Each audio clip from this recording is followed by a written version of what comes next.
fact, just a few hours ago, it was 8 o'clock last Sunday morning. All right. The older I get, the faster time goes.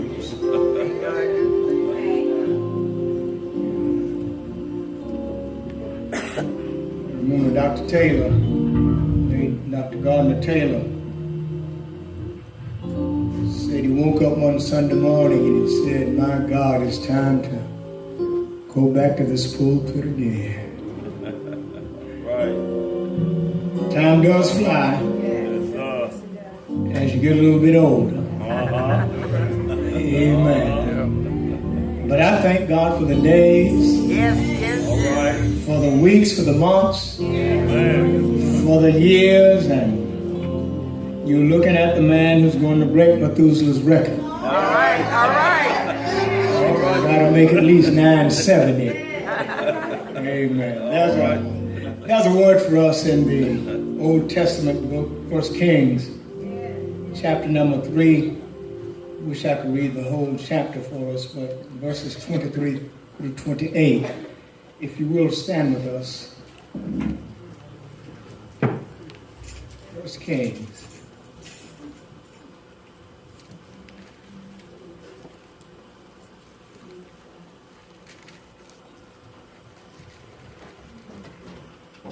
King James Bible reads thusly, "Then Chapter 3, 23 to said the king," 1 Kings 23, I'm sorry, 1 Kings 3, I said 23, I'm sorry, 1 Kings 3, 23 through 28.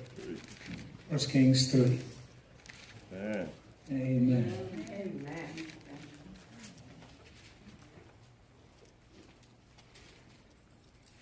Then said the king, "One said, This is my son that liveth. Thy son is the dead. The other said, Nay, but thy son is dead, and my son is the living. And the king said, Bring me a sword. And they brought a sword before the king. The king said, Divide the living child in two, and give half to the one and half to the other. Then spake the woman whose the living child was unto the king. Her bowels yearned upon her son. She said, O my Lord, give her the living child, and in no wise slay it. But the other said, Let it be neither mine nor thine, but divide it. Then the king answered and said, Give her the living child, and in no wise slay it. She is the mother thereof. And all Israel heard of the judgment which the king had judged, and they feared the king, for they saw that the wisdom of God was in him to do judgment. Thank you. You may be seated. I want to talk to us this morning about wisdom on trial. Wisdom on trial. The story of this king is the story of Solomon, Right. the youngest son of King David. He's also David's heart, and his love was on Solomon. Solomon had taken the kingship upon the passing of his father, King David. Right. David considered one of the great kings of all time. I want to talk to us about wisdom on trial. Yes, sir. Wisdom on trial. Man. Solomon is David's youngest, one of them. He now ascends the throne after the death of his father. He is God's chosen vessel. Not only is he God's chosen vessel, he's his father's chosen vessel. Early in the stages of his kingship, his wisdom is tested. David was known for his wisdom. All right, sir. Solomon is now in his youthfulness, being tested concerning his wisdom of handling matters that were intimate and touching many lives. All right. Two women had been sleeping in the same room. Both had given birth to new sons. Solomon's test will come in discerning whose son the living child is. Yes, sir. The one woman had overslept, the way the Bible explains it, and she had smothered her son to death, her new baby. During the night, she had found her son dead and had placed her dead child in the place of the living child of her roommate. Yeah. And when the test was given of whose child was living and whose child was dead. Now, I think most of you mothers would know your child if they were the identical looks of another child. There is something about the intimacy between a mother and a child that no one can separate. Yes, sir. Even when the relationship is bad, yes, mother knows her children. All right. Us as fathers, we get to know them on a different level. We get to know them in a different way because we are the people who bring the order. That's the normal family. All right. We don't have many normal families nowadays. All right. But in the old days, Dad was the whip in the house. All right. Yeah, he corrected issues in the house. When it got to Dad in the house, it was Supreme Court. Yes, sir. And whatever the decision was, the Supreme Court justice had already made the decision because Dad occupied the throne as the Chief Justice. Yeah. Amen. That's for us men. All right. Now you got some boys that didn't quite make it there, but that's men. Men handle the business. Amen. The Supreme Court didn't exist here. These were two women in the house together. David, the king, is being challenged on his wisdom. He's young. His father is not long dead. Yeah. And now one of the defining moments of his kingship comes when he has to make a decision who's the mother of the child. Yes, sir. They come to David, there's one living child. They're arguing over whose child it is. In the night, the woman who overslept her child had slept on her child and smothered her child and had taken her child and put her dead child in the bosom of the woman in the house, the other. Had taken her child. But when the woman awakened, found the dead child, she knew it was not her child. There's a connection between mother and child that even fathers don't understand. That's right. There's a connection that that's there from the time of conception All right. until the time that child is born. There's a connection between mother and child, and it doesn't matter how close they are in age. They can be born the same moment. But one mother knows her child from the other mother's child. All right. There is a connection that has been made over the period of maturation in the womb that connects mom to the baby. And when mother wakes up and discovers there's a dead baby in her bed, All right. the argument begins over whose baby it is, because the one had gotten up in the night and replaced her dead baby for the other woman's living child. All right. So what happens now is King David, in his youthfulness, All right. has his wisdom put on trial. And there are times in our lives when our wisdom will be put on trial. All right, sir. That's why we teach our children while they are young to be wise, All right, to sir. learn to look situations over, to get an understanding for where you are and who you are, but not only who you are, but whose you are.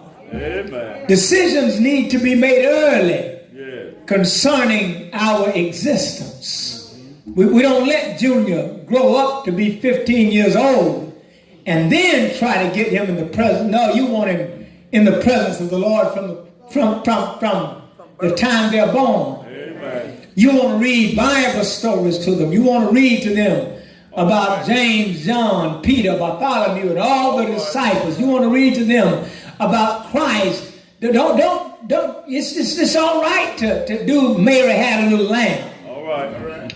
But it's much better to talk to them about Jesus while they're young. Let that seed get planted in them early. Amen. Amen. But this is a test of wisdom. Yeah. David is young. His father has died. And David, being the youngest, he's going to be tried on every end. This is one of those tests of wisdom. This really has not a lot to do with the women. Of course, the one thinks it does, but she thinks it.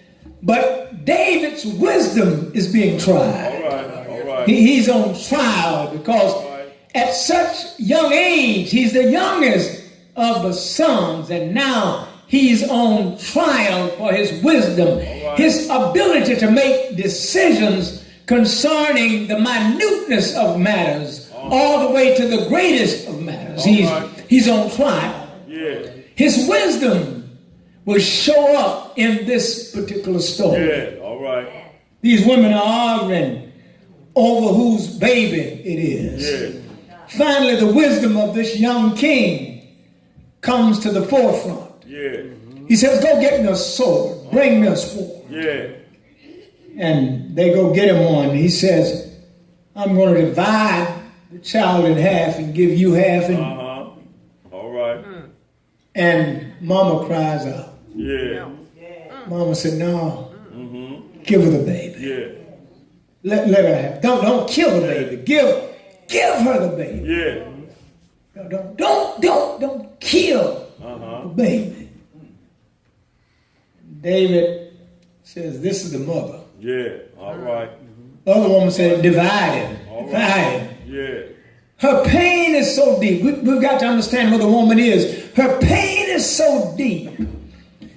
She wants someone to feel what she's feeling. All right. The psychology that she's now dealing with is beyond her reach. She needs some help to get through this situation. And I don't know if you've ever needed help to get through something, and sometimes you put others in pain that they might feel what you're feeling. They might understand the gravitational pull that is on your soul because of what you're going through. And so you want someone else to feel what you're feeling so they can understand it. Yeah. Yeah, all right. You can't understand what I'm going through unless you can feel what I'm feeling. Yeah. You have to lose what I've lost in order to understand what I'm feeling. You've got to go down the road I go down in order to understand what I'm feeling. Sometimes pain will carry you places you wouldn't normally go. Say that.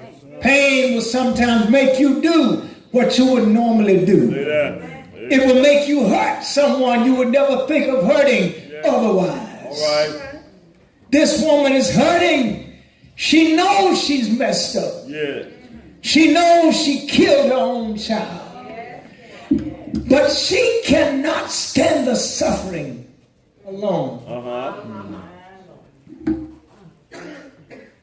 But what she has to understand is this issue does not belong to the other woman. This is your issue. Amen. That you must live with. Yes, sir. And one of the things about life, every one of us must learn to live with our own issue. And when we can't handle it, instead of trying to place it on someone else, invite God in to help you with your situation. Strengthen me to get through what I'm going through. I know I'm messed up. I know my life is jacked up. I know I'm all mixed up. But I know you can straighten out my situation. This woman is in a condition she cannot fix her own volition. She needs greater help to get her through this moment. But instead of seeking help, she seeks to bring someone else into her problem. To make someone else feel her pain. The psychology of this is I don't want to go through it by myself. I don't want to have to handle this alone. I want someone else to feel what I'm feeling. Yeah. How many of us have gone down the wrong path? All right. That we're in a moment of great hurt and we're hurting alone and we know no one else can understand our situation. So instead of us seeking help to get us through it, we want to bring someone else into it. Yeah. Yeah. We want someone else to feel what we're feeling. To go through what I'm going through because you can't understand where I am. Yeah. Until you understand how I got here. All right. All right. This woman knew she had messed up. Yes, sir. She knew it was her carelessness that got her into this situation. She knows that she has a dead baby because she smothered it to death. Yeah. And it's more than she can handle in the midst of the moment. I need some help dealing with this. I need someone to understand where I am. And the only way I can get someone here is to claim her baby and then let her put her baby to death. Other than slicing him, you can put him to death. King, you slice him in two, brother. Yeah. All right. You slice him, cut him in two. All right. In front of her and in front of me. Cut this child in half. Let her feel what I'm feeling. Let her go through what I'm going through. Let her understand the pain of losing a child. Yeah. Yeah. How many of us have gone through misery? But we didn't want to go through it alone. We wanted someone else in the misery with us. All right. You ever notice miserable people want to make other folk miserable? All right. Amen. You ever notice unhappy people is always trying to seek a way to make other folk unhappy? All right. I wish it was just outside of the church, but it often comes in the house of God. All right. Politics in the house of God. This is no place for politics. This is a place for worship. It's a place for praise. It's a place of lifting up the name of Jesus. It's a place of inviting the Holy Ghost in and all of us get in the spirit of the living God and enjoy his presence to get us through the hell we've been through during the course of the week. Why would I come to the house of God? and bring a problem to the house of God and then try to spread that problem instead of gathering in what God has to offer to give me joy and share the joy of God with somebody instead of sharing my misery. Amen. Amen. We should spread joy, not misery. If I'm going to politic, I need to politic for God. Yes, sir. I need to witness for him. I need to tell them how good God is and what God has brought me through. I don't need to get stuck in some stuff. Amen. And bring you in it with me. My role is to lift you. My role is to encourage you. My role is to empower you. That's not just my role, it's our role for others around us. We're here to empower one another in the spirit of the living God. We're here to lift one another in the spirit of the living God. We're here to help one another through the darkest moments of our lives in the spirit of the living God. The devil should never have room in the house of God. But look at how Satan operates. Satan says to the woman who lost her child, listen, why don't y'all just kill her baby too? Yeah. Kill him and divide him. Woman had done right by her child. She was careful with her child. Her child was still alive. Yeah. But the other careless woman had overslept her child, had smothered her child to death. And because of her error, because of her carelessness, her child is dead. But because you've done the right thing, I want you to suffer with me. Because you wake up this morning and your baby's crying and screaming, and all you got to do is give him a bottle and calm him down and pet him and love him, and your baby's going to be all right. But my baby's dead. Look how easily someone will bring someone else into their misery without a cause. There's no reason to bring someone else into my misery. If I'm hurting, I might need you to help me through my hurt. Because I need someone who's healthy mentally and spiritually to help me out. I don't need to drag you in my mess. I don't need to bring you into my pain. I need to talk to you about my pain and let you help me get through my pain and ask you questions about how do you make it through what you've been through and you still got joy. I need to find out how it is that you can still have joy after all you've been through. I don't need to try and bring you down. I'm coming to you so you can help lift me up. I don't need to try and undermine you. I need to undergird you. So that you'll have a foundation to stand on. I need to support you so that if I ever need you, you're right there. You'll be there for me too. Amen. I don't need you to try to destroy what you have. I made the mistake. It's what the woman ought to be saying. I overslept my child. It's what the woman ought to be saying. I caused my child to suffer and die. It's what she ought to be saying. I was negligent. And I've lost my child for it. Do you mind sharing your baby? Maybe I can at least be a godmother. Maybe at least I can grow up and have a relationship with you and your child. I'm hurting and I need some help to get me through my hurt. Wisdom shows up. Solomon, being the young king he is, had he been less of a king and had less of a mind, there's a good chance he would not have made the strategic plan that he gave. Solomon knew this. He knew that someone who loves a child would rather see the child living with someone else than dead.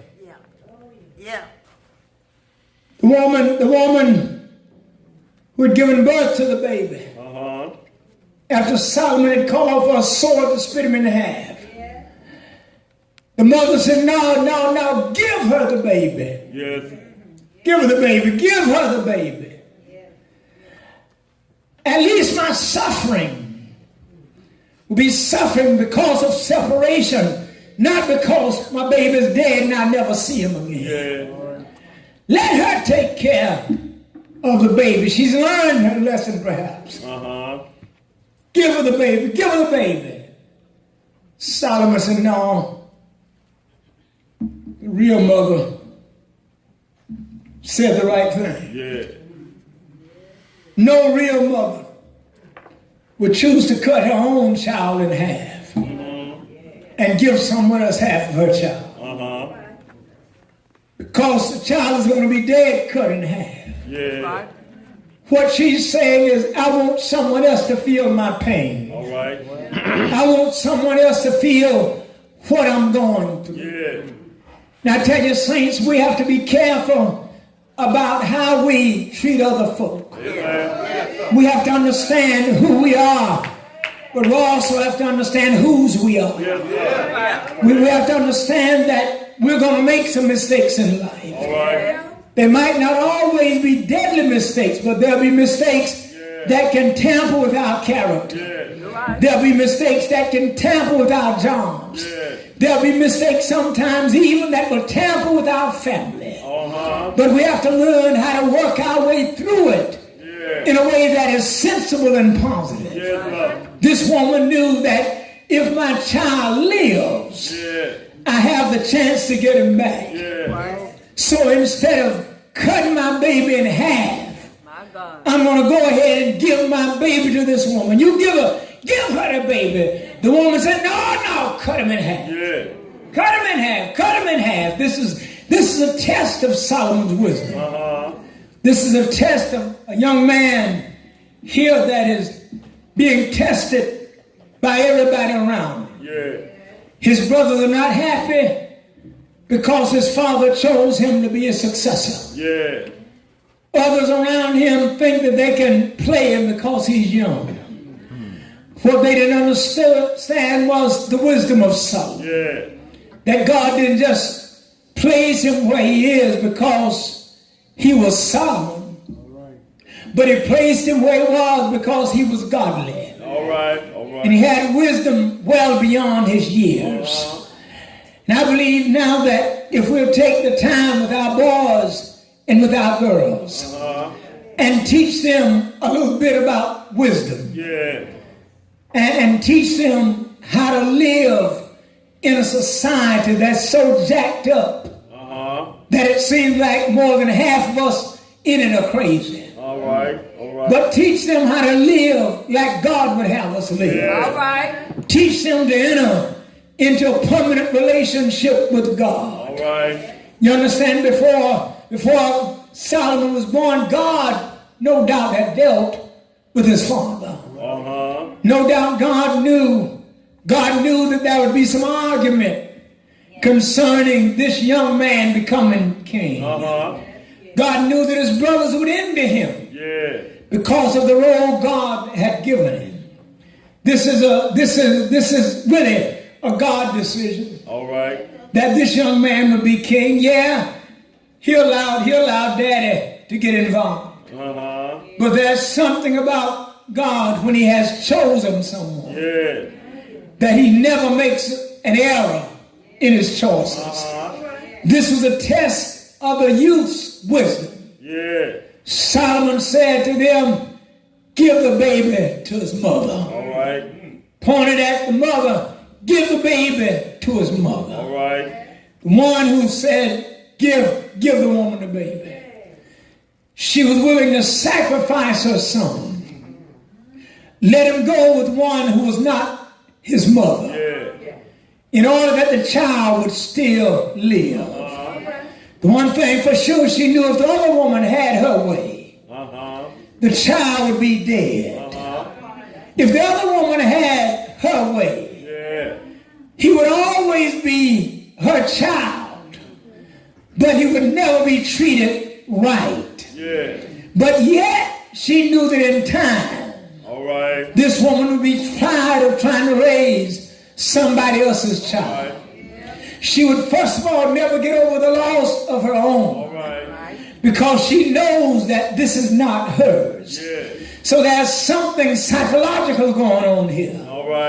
But the mother says, give her my baby. Let her take him. But then Solomon in his wisdom realized that the woman who had overslept her baby was now trying to take someone else's child. And in his wisdom, this was a test of his wisdom. Solomon said, no, give the baby to his mother. You see, there's something about wisdom. Yes, it is. There's one thing to be smart, but it's something else to be wise. Yes, sir. All right. I've seen some of the craziest smart folk. All right. They could work math, anything you threw at them. They could answer any science question you threw at them. But if you ask them, when do you cross the street? Do you cross it on the red light that says stop? Or do you cross it on the green light that says walk? All right. Well, I like red. If you cross it on the red light, you go get run over. All right. This woman looks at the other woman, and she looks at her live baby. She knows the other woman has overslept her child, has smothered her child. But my child stands a better chance if I surrender him and let her have him. Yes. But look at the wisdom of this young king. Yes. When the woman says, cut him in half. Give her half, give me half. Yes. David says, no, here's the mother right here. Give the baby to his mother. Because had the woman wanted to do the right thing, she would first of all had admitted, I've made a mistake, I've messed up. I overslept my child and now my child is gone. Yes. But instead she wanted someone else. Not because she wanted the child. Miserable folk don't like being miserable by themselves. If you notice, miserable folk try to make everybody and everything around them miserable. Unhappy people are not happy if you're happy. Unhappy people want everybody around them in the same state they're under. So be careful about how you follow and who you follow. Yes, sir. Make sure if they are miserable that you don't let them make you miserable. Yes, sir. Make sure that you're in a better psychological state and spiritual state than they are. Yes. All right. Instead of allowing you to drag you over, you seek to drag them over. All right, sir. Every time they say something negative to you, start telling them about the goodness of God.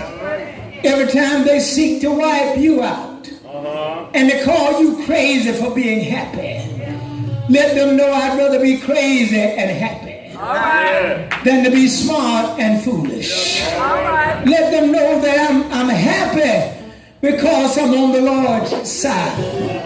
And I know that he has a way of making a way when there appears to be no way.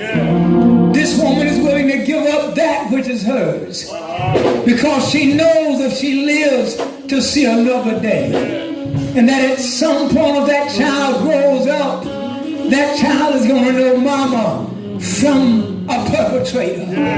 There's something about the reality of blood. Yes, and the reality of not blood. That there is something that mama will do that no one else is going to do. I never shall forget the story of myself.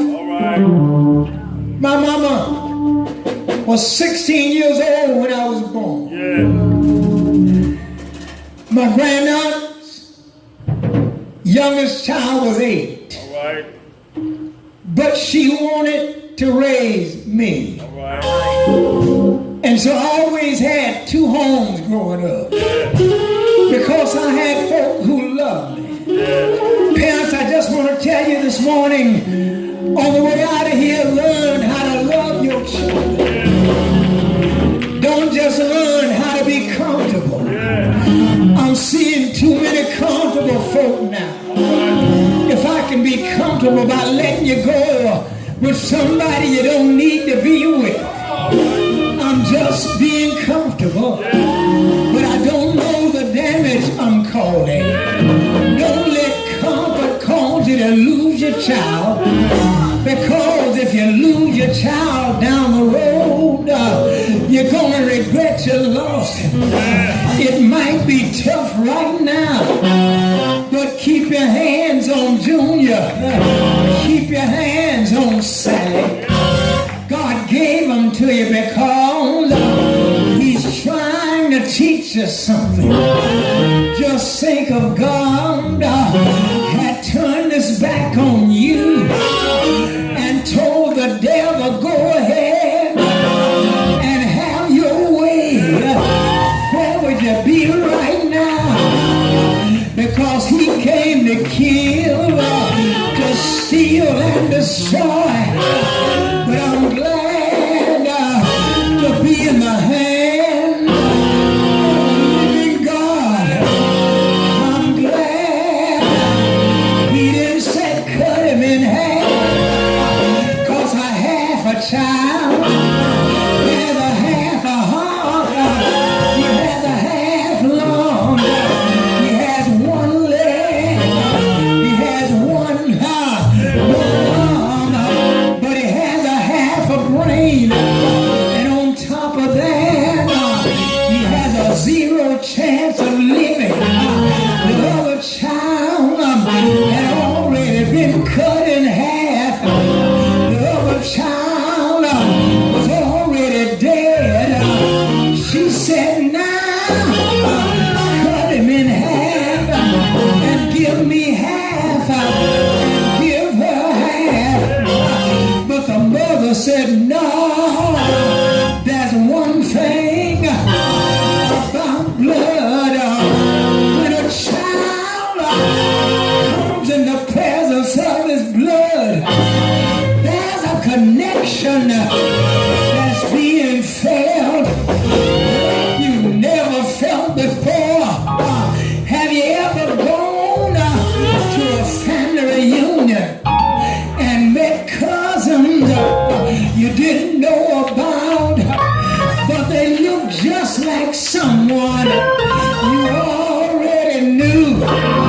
You asked the question, are you kin to Uncle John? That's my daddy. Yeah, that's my uncle. Because there's something about the blood. There's something in the DNA that's going to connect us one to the other. The mother said, I'm going to let him go now. Oh, after a while, he's going to find his way back home. But the king said, no, give him to his mother. There's something about wisdom that nothing else can replace. Give the child to his mother. The other woman actually was saying, my child is dead. Let's go on and kill yours too.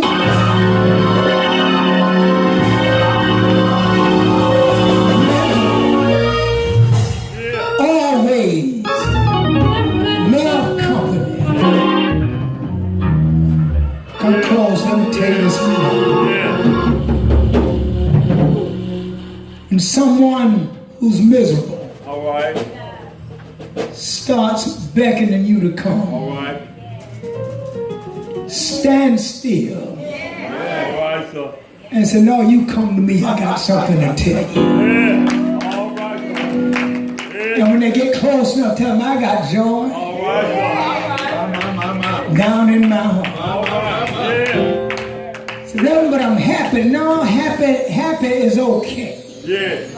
But you see, happiness is based on what happened. All right. All right. So joy Joy. is something that takes place all the time. Yeah. Even in your worst moment, Yeah. because you know God is with you. Yeah. Now, instead of being miserable, share your joy All right. with the miserable, All right. Yeah. that they might get a taste of joy Yeah. and understand what it means to be connected to God. Yeah.